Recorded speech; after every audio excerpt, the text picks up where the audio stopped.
যে যেখান থেকে দেখছেন সবাইকে জানাচ্ছি ইন্টারন্যাশনাল আড্ডায় শুভেচ্ছা। আজকে একটি গুরুত্বপূর্ণ খবর, যেটি হচ্ছে যে দক্ষিণ এশিয়ার একটি ছোট্ট দেশ মালদ্বীপ, যে দেশটি হচ্ছে পর্যটন নির্ভর। মালদ্বীপের প্রেসিডেন্ট মোহাম্মদ মইজ্জু আজকে একটি সংসদে বিল পাশ করে এবং সেটি অনুমোদন দেয়। সেটি হচ্ছে যে ইসরায়েলি যে পর্যটকরা আসছেন তাদের এখন থেকে তারা মালদ্বীপে ঢুকতে পারবেন না। মূলত ৯০-এর দশকের দিকে ইসরায়েলি পর্যটকদের উপর ভ্রমণ নিষেধাজ্ঞা উঠিয়ে নেওয়া হয়। এর আগেও ছিল নিষেধাজ্ঞা।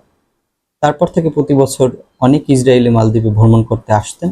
এবছরও প্রায় ৫২৪ জন ইসরায়েলি পর্যটক মালদ্বীপে এসেছেন ভ্রমণ করতে, যেটা গত বছর ছিল তার চেয়েও দ্বিগুণ। কিন্তু গাজা যুদ্ধ শুরু হওয়ার পর থেকে মালদ্বীপ সরকার জুন মাসে ২০২৪ সালের জুন মাসে একটি প্রস্তাব পাশ করে। তাদের সংসদে একটি প্রস্তাব পাশ হয় যে ইসরায়েলি পর্যটকদের উপর নিষেধাজ্ঞা আহ্বান করা হয়। আজকে সেটি মোহাম্মদ মইজ্জু, মালদ্বীপের প্রেসিডেন্ট, সেটি কার্যকর করলেন। এর মধ্য দিয়ে মালদ্বীপের প্রেসিডেন্ট গাজার ফিলিস্তিনি মুসলমানদের প্রতি সংহতি প্রকাশ করলেন। এখন এই ছোট্ট একটি কাজ মালদ্বীপের পক্ষ থেকে যেটি করা হলো, প্রতীকী অর্থে এটি হয়তো ইসরায়েলিদের খুব বেশি বেকায়দায় ফেলবে না বা খুব বেশি সমস্যা হবে না ইসরায়েলি সরকার বা তাদের নাগরিকদের। কারণ বিশ্বে তো অনেক ভ্রমণ করার জন্য অনেক দেশ রয়েছে যারা ইসরায়েলিদের প্রতি কখনোই নিষেধাজ্ঞা দিবে না।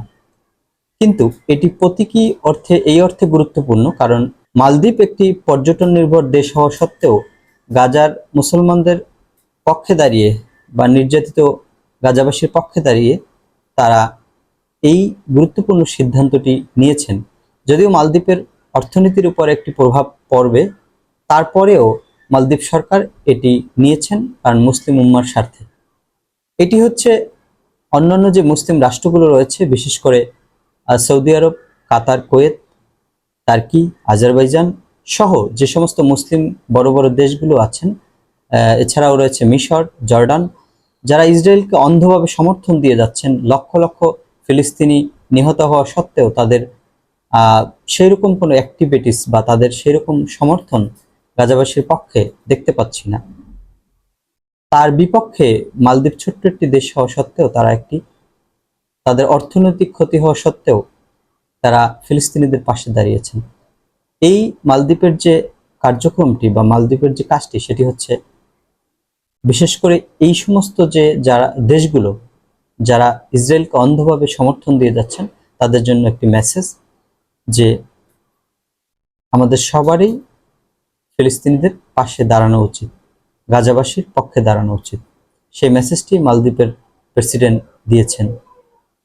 তো আজকের মতো এখানেই বিদায় নিচ্ছি। পরবর্তী সময় অন্য কিছু নিয়ে আসবো। আল্লাহ হাফিজ।